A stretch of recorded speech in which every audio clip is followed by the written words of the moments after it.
بسم اللہ الرحمن الرحیم الذی خلق سبع سماوات طباقا ما ترى في خلق الرحمن من تفاوت فارجع البصر هل ترى من فطور ثم ارجع البصر كرتين ينقلب إليك البصر خاسئا وهو حسير وَلَقَدْ زَيَّنَّا السَّمَاءَ الدُّنْيَا بِمَصَابِيحَ وَجَعَلْنَاهَا رُجُومًا لِلشَّيَاطِينِ وَأَعْتَدْنَا لَهُمْ عَذَابَ السَّعِيرِ وَلِلَّذِينَ كَفَرُوا بِرَبِّهِمْ عَذَابُ جَهَنَّمَ وَبِئْسَ الْمَصِيرُ صدق اللہ مولانا العظیم وصلوا علی الحبیب اللہم صل علی سیدنا و مولانا محمد وآلہ واصحابہ وعترتہ اجمعین۔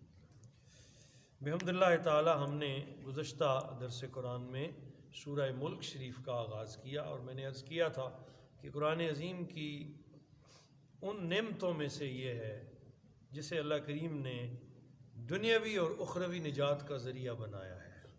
سرکار دو عالم صلی اللہ تعالیٰ علیہ وسلم کے ارشادات پاک ہم نے پڑھے کہ سرکار نے فرمایا وہ شخص جسے سورۃ الملک سے پیار ہو جائے اللہ اس کی آخرت آسان فرمائے، اور یہ قبر میں بھی اس کے لیے خیر کا باعث ہوگی، اور کل حضور کی اللہ کی بارگاہ میں شفاعت کرے گی اور اس کی سفارش کو سن لیا جائے گا۔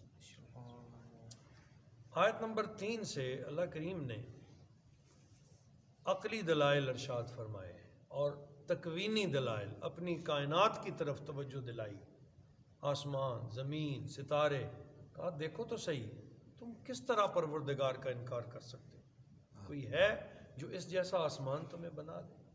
کوئی ہے جو اس میں ذرا برابر بھی نقص نکال دے، کمی بتا دے، کہیں کوئی کسی طرح کا کجی یا ٹیڑھا پن دکھا دے؟ اگر ایسا نہیں تو پھر اس آسمان بنانے والے کو مانو، اس کا انکار نہ کرو۔ کیا خوبصورتی ہے الفاظ کی، فرمایا الذی خلق سبع سماوات طباقا۔ پروردگار کون؟ تمہارا مالک مختار کون؟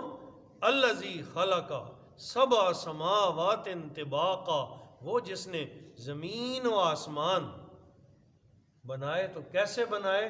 طباقاً، اوپر نیچے 7، اوپر نیچے 7 آسمان بنائے، ایک کے بعد دوسرا، دوسرے کے بعد تیسرا، چوتھا، پانچواں، چھٹا، ساتواں، ہر ایک کو اپنے مقام پر اور جیسے چاہا ویسے قائم کر دیا۔ کبھی ان میں رد و بدل ممکن نہیں، اور کسی میں طاقت نہیں کہ وہ ان میں رد و بدل کر سکے۔ اب چیلنج کیا ہے، ما ترى فی خلق الرحمن من تفاوت۔ تفاوت کا معنی ہوتا ہے خلل، کمی، کجی، ٹیڑھا پن، کوئی پھٹن۔ فرمایا ما ترى فی خلق الرحمن من تفاوت، تمہیں نہیں نظر آئے گا خداوند رحمان کی آفرینش میں کوئی خلل، اس کی تخلیق میں کوئی کمی، کوئی کجی، کوئی ٹیڑھا پن۔ فرجع البصر، ذرا پھر نگاہ اٹھا کے دیکھو، ایک بار دیکھ چکا پھر دیکھو۔ فرجع البصر، ذرا نگاہ لوٹاؤ۔ ہل تری من فطور، کیا تجھے کوئی رخنہ دکھائی دیتا ہے؟ کیا تجھے کوئی پھٹن دکھائی دیتی ہے؟ کیا کوئی توڑ پھوڑ تمہیں نظر آتی ہے؟ اتنے سال جو ہو گئے ہمارے چھت زیادہ سے زیادہ 40 سالوں میں پرانے ہو جاتے ہیں، ان میں دراڑیں آ جاتی ہیں، وہ کمزور پڑ جاتے ہیں، دوبارہ ڈالنے پڑتے ہیں۔ 1000 سال بیت چکے ہیں، اس چھت میں کوئی رخنہ نہیں آیا، کوئی خلل نہیں آیا، کوئی دراڑ نہیں پڑی، کہیں سے بوسیدہ نہیں ہوا۔ ہل تری من فطور، کیا تمہیں کوئی رخنہ دکھائی دیتا ہے؟ ثم ارجع البصر، پھر ذرا نگاہ ڈالو۔ یہ چیلنج ہے، پھر بار بار نگاہ ڈالو، بار بار دیکھو۔ کرتین، پھر نگاہ ڈالو۔ ینقلب الیک البصر خاسئا، فرمایا وہ حکیم ہے نا، وہ خود جانتا ہے، کہا تیری نظر تھک کے واپس آ جائے گی۔ فرجع البصر، تم پھر نگاہ ڈالو۔ ثم ارجع البصر، پھر نگاہ ڈالو۔ کرتین، بار بار۔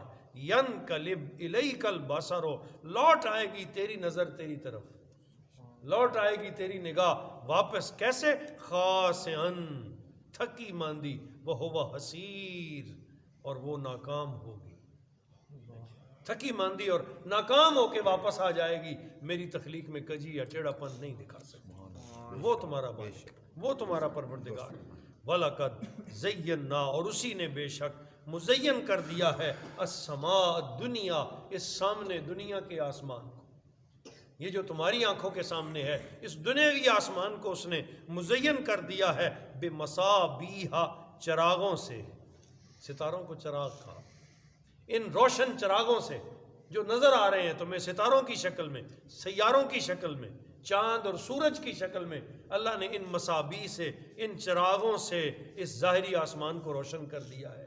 وَجَعَلْنَاهَا رُجُومًا لِلشَّيَاطِينِ، اور بنا دیا ہے انہیں شیطانوں کو مار بھگانے کا ذریعہ۔ جب شیطان آسمان کی طرف بڑھتے ہیں نا تو پھر شہاب ثاقب کے ذریعے، ستاروں کے ذریعے انہیں مار کے بھگایا جاتا ہے اور بھسم کر دیا جاتا ہے، جلا دیا جاتا ہے۔ پروٹیکشن بنا دیا اسی کو کہ کوئی شر، کوئی شیطان اس کی تعمیر کی طرف بڑھ نہیں سکتا، خود بخود۔ یہ بھی کیا کہتے ہیں، آٹومیٹک ایک نظام ہے، خودکار نظام ہے، جس کے تحت پروٹیکشن ہو رہی ہے اس سسٹم کی، اور اس سسٹم کو کوئی چیلنج نہیں کر سکتا۔ وَأَعْتَدْنَا لَهُمْ عَذَابَ السَّعِيرِ، اور ہم نے تیار کر رکھا ہے ان کے لیے دہکتی ہوئی آگ کا عذاب۔ بڑی پیاری باتیں قبلہ پیر صاحب نے اس تفسیر ضیاء القرآن شریف میں ان 3 آیات کے ضمن میں لکھی ہیں۔ وہ فرماتے ہیں دنیا کے نقادوں اور انجینئروں اور علوم لطیفہ کے ماہرین کو دعوت دی جا رہی ہے۔ گویا یہ دعوت کن کو ہے؟ جو ماہرین ہیں، جو فن جانتے ہیں، انہیں کہا جا رہا ہے تم ذرا دیکھ لو، پھر دیکھ لو، پھر دیکھ لو، کوئی نہ کوئی کمی تو نکالو۔ ایک آدمی کرسی بناتا ہے، دوسرا اس میں نقص نکال دیتا ہے۔ ایک آدمی گھر بناتا ہے، دوسرا مستری آ کے کہتا ہے نہیں یہ آرچ یہاں سے ادھر ہوتی نا تو یہ ٹھیک تھی۔ تو انجینئر مختلف ہیں، سوچیں مختلف ہیں، ہر سوچ والا دوسری سوچ والے کی غلطی نکالتا ہے۔ کہا یہ اس حکیم کا بنایا ہوا نظام ہے۔ سارے انجینئروں کو، نقادوں کو دعوت دی جا رہی ہے، جو کچھ ہم نے پیدا کیا ہے، آسمان، زمین، پہاڑ، ہر قسم کی بے جان اور جاندار مخلوق، سب کو دیکھو، غور سے دیکھو، تنقیدی نگاہ سے دیکھو، ایک بار نہیں، بار بار دیکھو۔ بتاؤ تمہیں اس میں کوئی نقص، کوئی عیب، کوئی رخنہ، کوئی شگاف یا ترتیب و تناسب میں کوئی کوتاہی نظر آتی ہے؟ کہیں کوئی کمی نظر آتی ہے؟ تم عمر بھر کسی نقص کی تلاش میں سرگرداں رہو، تمہاری نگاہیں تھک کے چور ہو جائیں، لیکن انہیں کوئی عیب تلاش کرنے میں کامیابی نہیں ہے۔ وہ مالک و پروردگار ہے جو ہم نے بنا دیا ہے، جیسا بنا دیا ہے اس سے بہتر بنانے کا تصور ہی نہیں کیا جا سکتا۔ یعنی ایک انجینئر دوسرے کو چیلنج کر سکتا ہے نا دنیا میں کہ بھائی تم نے یہ بنا، نہیں میں اس سے آگے بنا دوں۔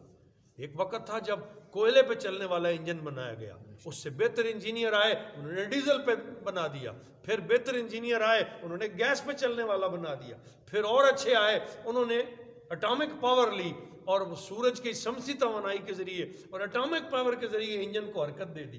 پھر وہ آئے، اب WH4 لگ گیا ہمارے پاس، وہ جی بھاپ کے ذریعے انرجی دیں گے اور اس کے ذریعے انجن چلا دیں۔ تو ایک دوسرے کو چیلنج کر رہا ہے، پرانا نئے کو چیلنج کر رہا ہے، نیا پرانے کو چیلنج کر رہا ہے۔ اللہ پاک فرماتا ہے جو کچھ ہم نے بنا دیا ہے اس سے بہتر کا تصور نہیں کیا۔ سبحان اللہ، یہ ہے تمہارا خالق۔ اگر تم اپنے رب کو سمجھنا چاہو، کیا کوئی کہہ سکتا ہے کہ آسمان کی اتنی بلندی اور اتنا پھیلاؤ نہیں ہونا چاہیے تھا؟ اور اس کی فضا میں جو اربوں تارے جگمگا رہے ہیں ان کی ترتیب درست نہیں ہے؟ کوئی ہے جو اس میں اپنی ذات پیش کر سکے کہ نہیں یہ اونچائی ٹھیک نہیں ہے، ستاروں کا آپس کا فاصلہ ٹھیک نہیں ہے؟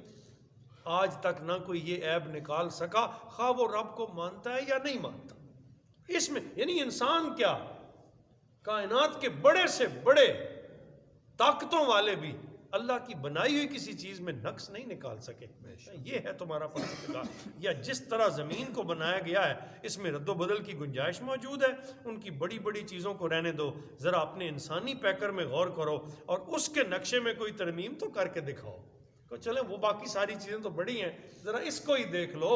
اپنے وجود میں کوئی ترمیم نہیں، انسان کو اللہ نے ایسے، یہ ذرا ایسے ہو جاتا نا، کوئی کہہ سکتا ہے؟ خالق نے کوئی کمی چھوڑی ہے؟ کوئی کہے کہ یہاں یہ کمی رہ گئی ہے؟ کہا ذرا اپنی طرف ہی غور کر لو، چہرے پر ناک، منہ، آنکھیں، ہونٹ، دانت، زبان، جو کچھ بنایا ہے اس میں کوئی تبدیلی تو کر کے دکھائے، بھلا حسن باقی رہے گا؟ کوئی تبدیلی کر لے، کیا اس کا یہ حسن باقی رہے گا جو خالق حکیم نے پیدا کیا ہے؟ اگر کوئی ترمیم، کوئی تجویز کرے، کوئی رد و بدل ممکن ہی نہیں، تو جو بنا دیا ہے وہی حرف آخر ہے، وہ تمہارا پروردگار ہے، وہ تمہارا رب ہے، وہ کریم تمہارا مالک و مختار ہے، اس کو مانے بغیر تمہارے پاس کوئی راستہ نہیں ہے۔ وما علینا الا البلاغ۔